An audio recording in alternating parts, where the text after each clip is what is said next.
It's coming to our locals. But let's get into this game one here between ConCon and Lacen. TO versus competitor. Let's see what Lacen can bring to the table in this like one could describe a hard matchup, but he's racking on the percent as Squirtle does. Oh, wanting that hard read. Thought he was gonna air dodge to the side. That would have been a crazy stock if he got it like that. Yeah, I think ConCon, his biggest goal as of right now is to force Lacen off of Squirtle. Because Pokemon trainer players, you should stay Squirtle because the character's very, very good and strong in many, many facets, especially against a character like Min Min. But you do have to worry about that survivability starting around now, and now Ivysaur, that's where Connor wants him to be because Ivysaur is significantly slower, and you can play the counter zone and game with Min Min so well. Yeah, like typically Squirtles will try to get you like to 50 to 70% for free, and then try to finish you off with either Ivysaur, just like pure like Nair Train into like a Charizard, just like you just being like so scared of him that you're like afraid to approach. But Squirtle definitely gives you like that volatility of like speed and pressure. But you don't want to stay on Squirtle too long because of like the same point as you mentioned of he's just so light where if you get F smashed off stage at Squirtle, you're dying at 30 against Min Min. And if you're not getting your openings and throwing away stocks, suddenly you get that feeling of, man, I need to start approaching Min Min. And Min with the lead is it's gross. Yeah, because you don't like with Min Min with the lead is I'm not approaching at all now. Yeah. Like before I was kind of playing the game, and now I'm just refusing to even interact. But was that an up smash or up air? That was a falling up air, catching the jump out of the corner as the Dragon Laser snipes out Lacen from the Gonna side B to the stage and not snap to ledge. Just not reaching with that laser quite yet, but with a Megawatt on deck, you can keep throwing out these Megawatt tilts even. Have fun, Connor. Good. Is that a taunt? No, it was just him rapidly changing and waiting for his time to go. Once again, throw out that Megawatt tilt or that Megawatt Nair to come down in center stage and just control all of this space. I mean, we saw it this weekend with DeBuzz, and this is what he would do, right? When at kill percents or at high percents, he would just jump and throw out either Ram or Megawatt tilts and Nair to keep this center stage going and always threaten that full stage range with Dragon Arm. Yeah. But oh my God, is that gonna take it? No, good DI from Lacen coming out, not losing the stock that early. Great switch, having to avoid the laser and the DP out of the corner with that fly, using the armor to his advantage.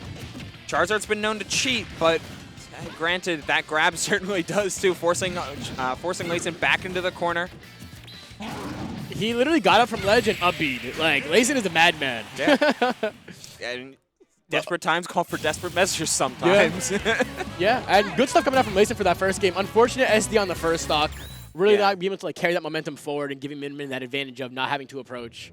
Yeah, it kind of just set the tone for the entire game. Yeah, like once you let Min Min control the memento, like the momentum, I guess. Yeah, the pacing, the momentum, the flow of the game state. Yeah. Then it's super hard to get back into it, especially when you have like different characters like Charizard, Squirtle, and like Ivy. But now switching to the Fox. Yeah, Lacen's Fox is nice, but Fox into Min Min is a test of patience. As I mentioned in the yellow set, Fox has to change up his game plan so frequently and so like oftentimes multiple times in a single game, let alone a set. Yeah, I feel like he falls into the same archetype as Squirtle, right? Where it's like this glass cannon character who can rack up damage, but you don't want to overextend. Because the second you overextend, that's when Min Min will take a mile.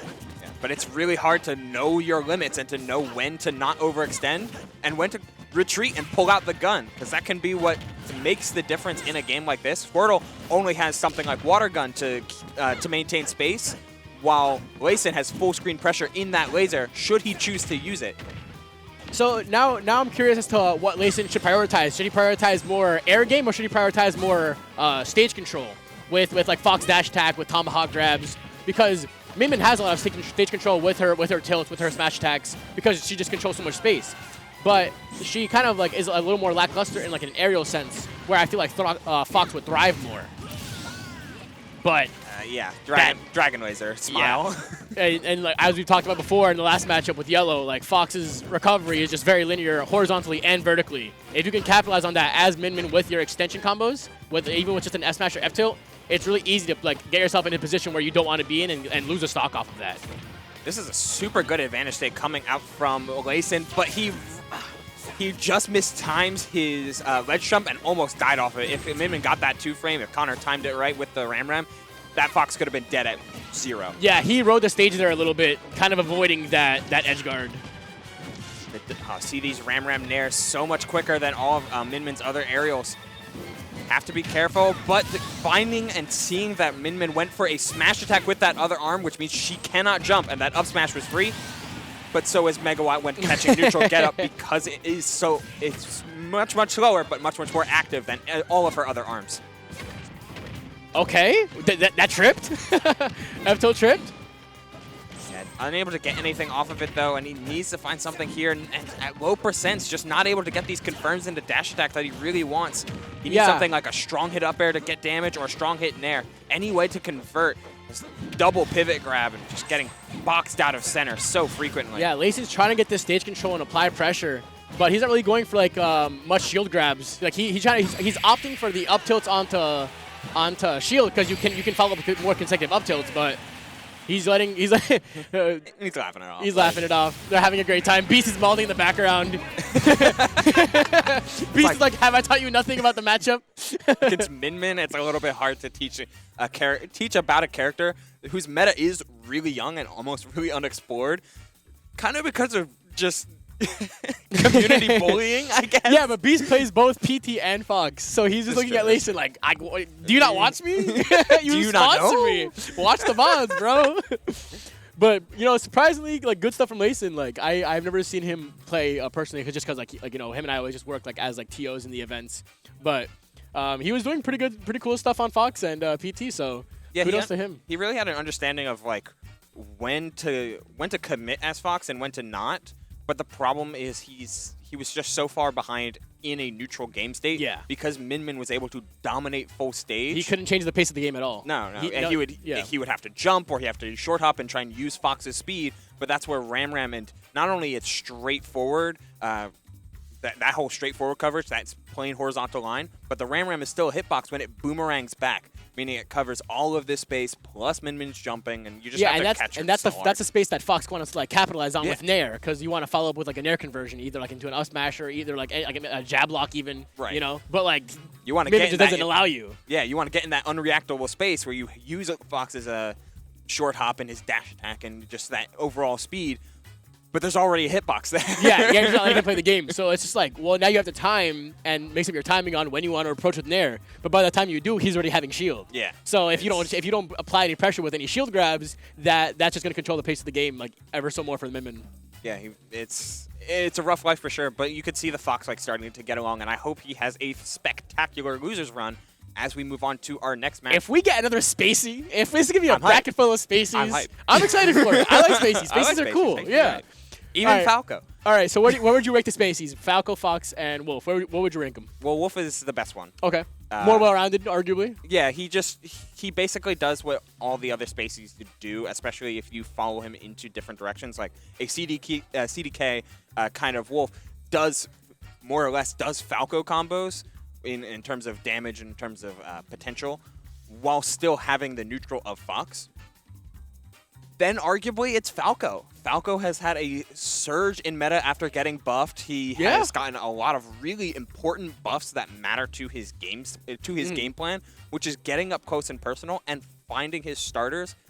They made his starters safer to go for, and that's huge. On top of being able to close space a lot more easily because of Falco Phantasm being that much quicker on startup.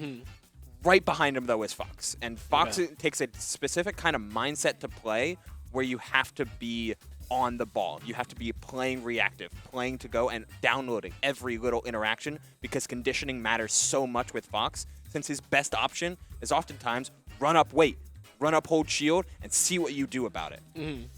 All of them are high tier. Yeah. Wolf is just top tier. Arguably, even after like those initial nerfs that we saw in the beginning, you know, no, that down smash nerf. That changed a lot. Like, I'm sorry, that down smash nerf. Well, yeah, but like I think they also like nerfed the hitbox a little bit, right? Because you used to be able to like 2-frame for that with that move for free. It's still like, 2 frames. Well, yeah, it's still 2 frames, but like it's a little more. You have to put in a little more effort, you know, a little more skill. Are we getting another match? Is Geo? Geo, please. So we're doing a fun thing today. We're doing a fun thing today at Fusion where, as you see, collision, collision. And if you look at bracket, by typing !point bracket, both RJ and Geo are both in bracket. So, like... We have no one manning bracket. And Maverick Hunter. So no one's actually running it. No one's running bracket. We're letting players report scores.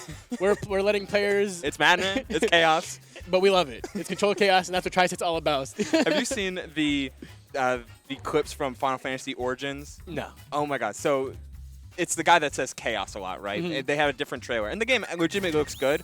But the guy himself, I forget his name. I think it's Jack. He hears this story from a girl that's like explaining the whole exposition and stuff. He's like, "That's bullshit." Plays Limp Bizkit and walks away. Nani? Dad. That's the actual clip. And then it transitions to the next scene where he stops playing Limp Bizkit and then resumes the conversation. Chaos. I love it though. I love it. I don't know about it. you guys. I love controlled chaos. I'm a big fan. That's why I signed up as a TO. It is just utter madness. It's so good. It's honestly making me want to get the game.